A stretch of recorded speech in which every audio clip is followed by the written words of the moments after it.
నాదేముంది, నేనేముంది అనుకునే వారి కోసమే ప్రత్యేకంగా ఈ వీడియో. నీ సంతోషంలో అందరూ తోడుండి, నీ బాధలో నీ చుట్టూ ఎవరూ లేకుండా నిన్ను ఒంటరిగా మిగిల్చారని ఎందుకు నువ్వు అలానే కూర్చుని బాధపడిపోతావు మిత్రమా?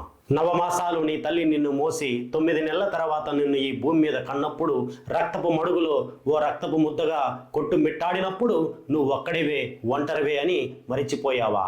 ప్రపంచంలో మరెవ్వరూ నీకు నడక నేర్పించలేదని, నీకు నీవుగానే నీ నడక నేర్చుకున్నావని నువ్వు మర్చిపోయావా? నువ్వు అడుగులు వేసేటువంటి వయసులో ప్రతి అడుగులోనూ తడబడ్డావు, కానీ నీ గుండె ధైర్యంతో ఒక్కో అడుగు పెంచుకుంటూ నిలబడ్డావు, నడక నేర్చుకున్నావు. ఈరోజు ఎవడో నిన్ను వదిలేసిపోయాడని దిగ్భ్రాంతికి గురైపోయి అక్కడే కూర్చుండిపోతావా? ఎవరు ఏమీ ఇయ్యలేదని ఎందుకని అలా కుమిలిపోతావు? ఎవరో ఏదో ఇస్తే బాగుండని ఎందుకని అంతగా ఆశిస్తావు? మరి నీ తల్లి నీకు అంత ఆస్తి ఇచ్చింది కదా, ఏంటో ఆస్తి నీకు తెలుసా? ఎవరైనా ఓ 2 కోట్లు ఇస్తాం నీ కిడ్నీలు ఇవ్వమంటే నువ్వు ఇవ్వవు కదా, ఎవరైనా 4 కోట్లు ఇస్తాం నీ కళ్ళు ఇవ్వమంటే ఇవ్వవు కదా, నీ కాళ్ళు ఇవ్వలేవు, నీ మెదడు ఇవ్వలేవు, నీ గుండెను కూడా నువ్వు ఇవ్వలేవు. కాబట్టి వెలకట్టలేని కొన్ని కోట్ల రూపాయల ఆస్తి నీ తల్లి నీకు ఇచ్చిందని నువ్వు మర్చిపోతున్నావు. ఇంత ఆస్తి కలిగినటువంటి నీవు పేదవాడివని ఎందుకు అనుకుంటావు? ఒకడెవడో వచ్చి లేవనెత్తాలి అని నువ్వు ఎందుకు భావిస్తావు? నువ్వు సాధించలేదని, నువ్వు గెలవలేదని ఎవడో వచ్చి ఏదో అన్నంత మాత్రాన నువ్వెందుకు అంతగా బాధపడిపోతావు? కొన్ని వేల కోట్ల మంది భగవంతుడిగా పూజించి నమస్కారం ప్రతిరోజు చేసేటువంటి ఆ శ్రీరామచంద్రుడే రావణాసురునికి నచ్చలేదు. ధర్మాన్ని నిలబెట్టాలని ఎంతో మంది గుండె ధైర్యంగా మారి భగవంతుడిగా మారినటువంటి ఆ శ్రీకృష్ణుడంటే కంసునికి నచ్చనే నచ్చదు. మరి అంతటి మహానుభావులనే వేలెత్తి చూపిస్తున్నప్పుడు, అంతటి మహానుభావులే కొంతమందికి నచ్చకపోయినప్పుడు మరి నువ్వెంత, నేనెంత? ఎవడో దారిని పోయే దానయ్య నిన్ను వేలెత్తి చూపించాడు అని, నిన్ను తక్కువ చేసి మాట్లాడాడు అని ఎందుకంత కుమిలిపోతావు? ఎందుకంత క్రిందికి వంగిపోతావు? నీ ఆలోచన గొప్పదైనప్పుడు, నీ నడత గొప్పదైనప్పుడు, నీ నడవడిక గొప్పదైనప్పుడు నువ్వెందుకు భయపడాలి? నువ్వెందుకు బాధపడాలి? నువ్వు వెళ్ళే దారి మంచిదైనప్పుడు, నువ్వు ఎంచుకున్నటువంటి మార్గం గొప్పదైనప్పుడు నువ్వెందుకు బాధపడాలి? అక్కడే కూర్చుండిపోవాలి.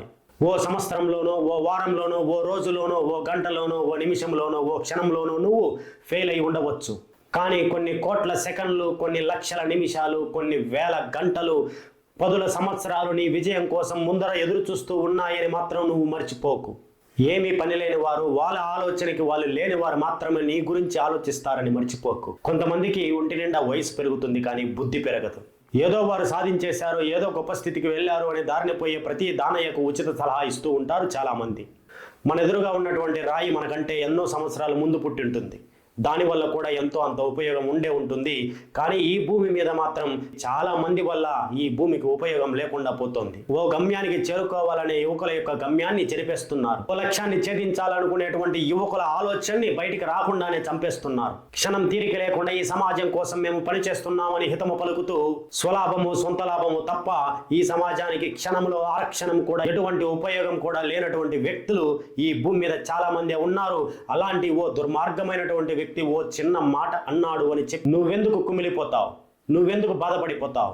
నువ్వు పోరాడాలి, గెలవాలి అంటే నీకంటూ ప్రత్యేకమైనటువంటి ఆయుధాలు అవసరం లేదు.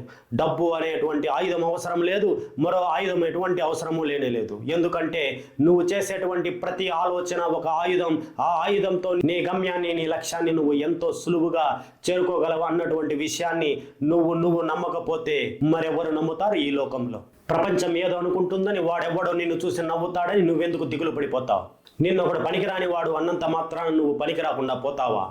అలా నీ వైపు ఎత్తినటువంటి చేతులు దించాలి అంటే, నిన్ను చూసి నవ్వినటువంటి నోర్లు మూయాలి అంటే ఇలా ఒంటరిగా కూర్చుండిపోతే నీ లక్ష్యాన్ని నువ్వు చేరుకోలేవు. ఆ చేతులు దించాలన్నా, ఆ నవ్వులు ముగియాలన్నా ఖచ్చితంగా నీ సామర్థ్యంతో, నీ ధైర్యంతో నువ్వు అనుకున్నటువంటి లక్ష్యాన్ని నువ్వు ఛేదించాలి. నీ కట్టె కాలే వరకు ఎవ్వడు నీతో తోడు రాడు అని మాత్రం నువ్వు ఖచ్చితంగా నమ్మాలి. నువ్వు తలుచుకుంటే సాధ్యం కానిది ఏదీ లేదు. నీకంటే మించిన వాడు ఈ భూమి మీద లేనే లేడు. నీ సుదీర్ఘమైన జీవితంలో ఎన్ని చూసి ఉంటావు నీవు? నీకై నువ్వు ఎన్ని సముదాయింపులు చేసుకుని ఉంటావు? ఎన్ని కన్నీటి చుక్కలు నీకై నువ్వు చూసి ఉంటావు? మరి ఈనాడు ఈ చిన్న ఓటమికే, ఈనాడు ఈ చిన్న బాధకే కృంగిపోయి అలా ఉండిపోతే ఎలా? లే, బయలుదేరు. నీ లక్ష్యం నిన్ను పిలుస్తోంది. నీ గమ్యం నీ కోసం ఎదురు చూస్తోంది. నీ రాక కోసం కొన్ని వేల చప్పట్లు ఎదురు చూస్తూ ఉన్నాయి. కొన్ని కోట్ల ప్రశంసలు నువ్వు వస్తావని, నీ మీద కురవాలని ఎదురు చూస్తూనే ఉన్నాయి. నేను చెప్పిన ఈ 4 మాటలు అర్థమైతే ఆచరించు. సలహాని నువ్వు భావిస్తే క్షమించు.